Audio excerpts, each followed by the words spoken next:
Welcome back to Investing Talk Podcast. Today we're taking a look at Innodata, the data engineering and AI enrichment services company. We're trying to answer that big question.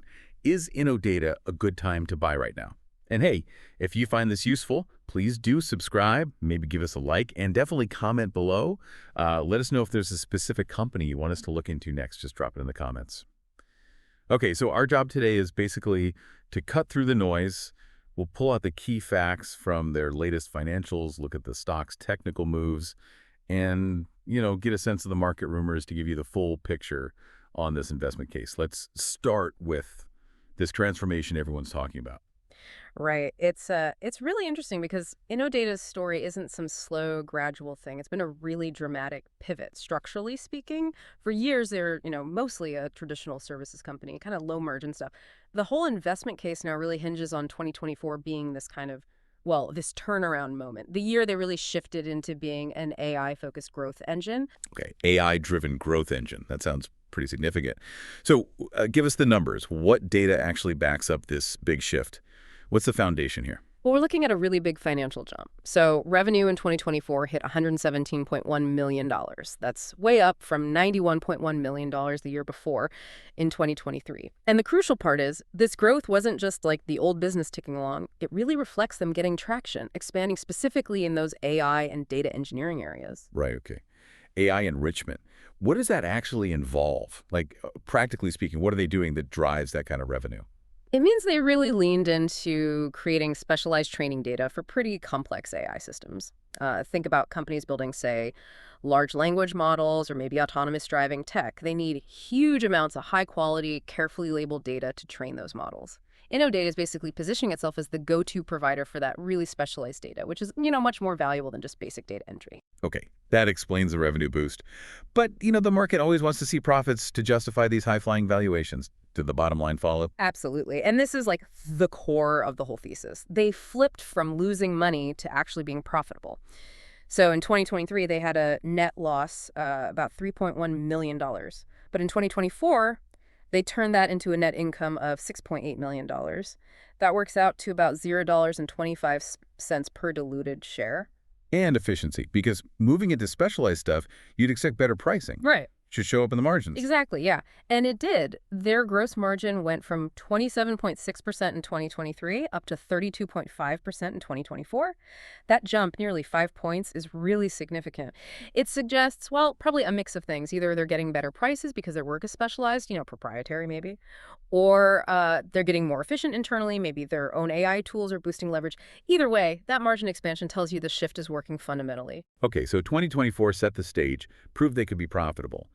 But what's been driving the conversation lately? Seems like things really took off in Q2 of 2025. The market loves momentum, right? Oh, the market definitely loves acceleration. And yeah, Innodata really delivered in Q2. Right. Revenue just soared 79% year over year, hitting $58.4 million in Q2 25. I mean, that's just huge growth. And their EPS, the earnings per share, it beat what the market expected by over 80%. A beat like that really signals the market was, seriously underestimating how well this transition was going. And management did the right thing, Right after those results, they upped their targets. They revised their forecast for full year 2025 organic growth upwards. Went from 40% originally to a pretty aggressive 45%. That shows real confidence, probably means they're seeing a strong pipeline of deals. That is aggressive guidance. But let me just push back a bit here. When you see a smaller company growing that fast, you always wonder, are they taking on a ton of debt, stretching the balance sheet too thin? Is it reckless growth? It's a fair question. That's why we always check the financial health. And actually, as of the end of Q1 2025, so March 31st, their balance sheet looks remarkably conservative. It's kind of a safety net, really. They had about $18.7 million in cash and cash equivalents and total debt, only about $4.3 million. So they seem well capitalized, not really relying on borrowing to fund this growth spurt. Okay, $18.7 million in cash. That's a decent cushion. Right. Especially if they're generating cash, too. Exactly. Their net cash from operating activities was pretty strong, $16.9 million for the full year 2024. So yeah, they seem to be funding their expansion organically. The flip side of that conservatism, though, is they aren't returning cash to shareholders right now. The company doesn't pay a dividend. Okay. But if they've got this 45% growth target, a clean balance sheet, shouldn't they maybe be using that cash more aggressively? for acquisitions, maybe? Or doubling down on R&D to build a bigger competitive advantage? Is being too conservative maybe a risk in this fast-moving AI space? That's a really sharp point, and it does highlight a trade-off. Being conservative helps them survive downturns, especially with the kind of volatility we'll talk about. But you're right, in its sort of land grab market like AI, holding a lot of cash could be seen as maybe passive, though it also gives them options, right? Dry powder for deals or strategic investments if the right opportunity comes along. So maybe it's optionality more than just conservatism. All right, so the fundamentals look surprisingly clean, maybe even conservative given the growth. Let's pivot to what the market actually thinks. Because the stock chart, wow, it shows a lot of action, a lot of volatility. Yeah. As of, let's say, September 2025, the stock's been all over the place. It traded between like $6.20 and $15.40 in just the last 6 months. Yeah, that's almost a 150% swing in half a year. That tells you right away this isn't driven by quiet institutional money. It's likely more news flow and retail sentiment moving the needle here. And right now, it's kind of hovering in the, $11.80 to $12.30 range. It did bounce off that $10 support level after its recent peak, but now looks like it's bumping up against resistance, maybe around $13.50 pounds. Technically, yeah, the picture still looks okay for momentum, folks. The price is above key moving averages. The 50-day is around $11.20, and the longer-term 200-day is way down at $8.60, which is good support. Plus, if you look at something like the MACD indicator that tracks momentum changes, it turned positive back in late August. So that suggests the current trend, despite the choppiness, is still leaning bullish. Momentum's there, okay. But that huge price range you mentioned, it definitely screams handle with care. This isn't a stock for someone who gets nervous easily. Oh, absolutely not. You look at the historical beta for Innodata, it's above 2. So basically, if the overall market moves 1%, the stock tends to move 2% or more up or down. That means really high volatility. Big potential for quick, sharp swings. You absolutely need strict risk management if you're trading this. And that volatility, it's probably amplified because there isn't much institutional backing. Is that right? Yeah, that's likely a big factor. It's a classic small cap situation. You see hardly any coverage from the big Wall Street analysts, pretty limited institutional ownership. That means liquidity can sometimes dry up, making price swings even sharper. When big news hits, positive or negative, there just aren't as many big players to absorb the shock and stabilize the price. Got it. And one last check before we look ahead. What about the insiders, the people running the company? Are they buying or selling? We looked at the recent SEC filings, the Form 4s. In the 3 months leading up to September 2025, there weren't any really significant insider buys or sells reported, so kind of a neutral signal there. They aren't dumping shares into the rally, but they aren't loading up the truck either. Okay, so let's look forward. Strong financials, explosive momentum, but high risk. What could push the stock higher, and what are the big dangers that could pull it down fast? Let's start with potential positive triggers, the catalysts. Well, the most immediate thing everyone's watching is the Q3 2025 earnings report. That should be out in late October.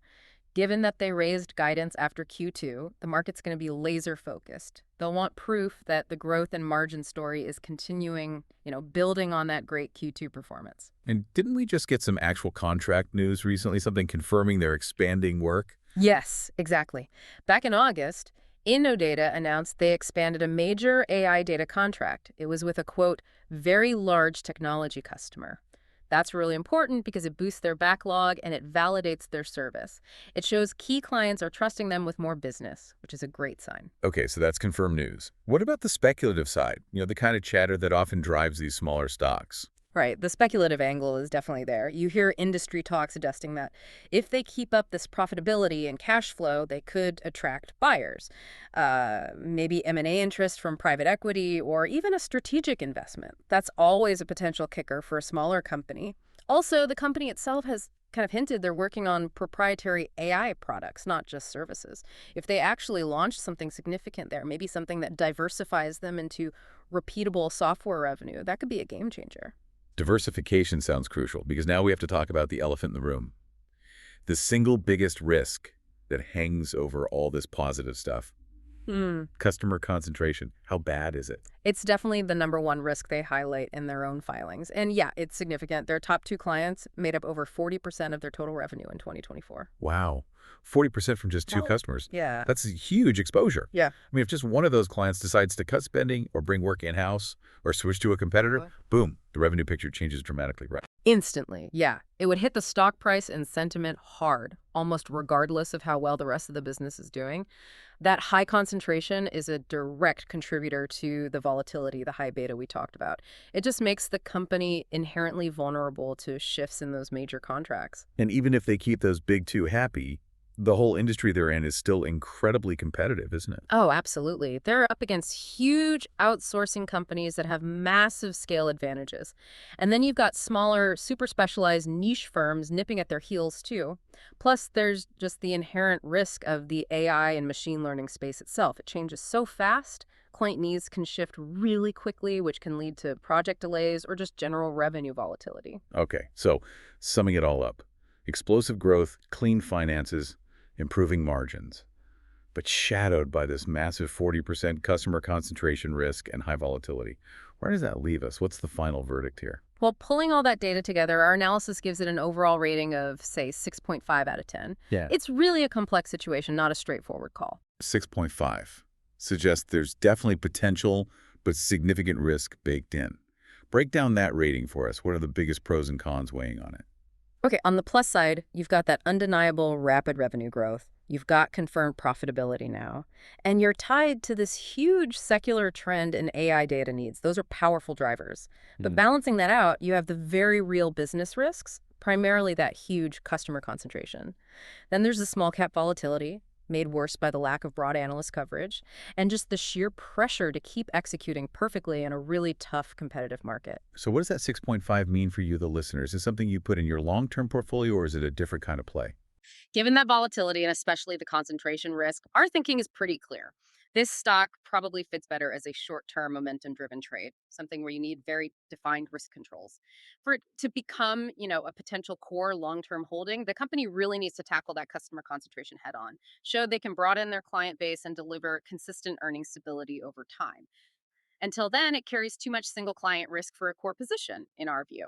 The really critical question for anyone thinking longer term isn't just can they keep growing revenue with these two big clients? It's more about whether their newer initiatives they mentioned work on autonomous agents, robotics projects, and the Q2 discussion can actually solve that concentration problem. If Innodata can successfully launch and really monetize a proprietary AI solution, something that creates a whole new durable revenue stream, that's potentially the only way they truly mitigate that structural risk before inevitably one of those big contracts changes shape. That's the strategic path we really need to watch.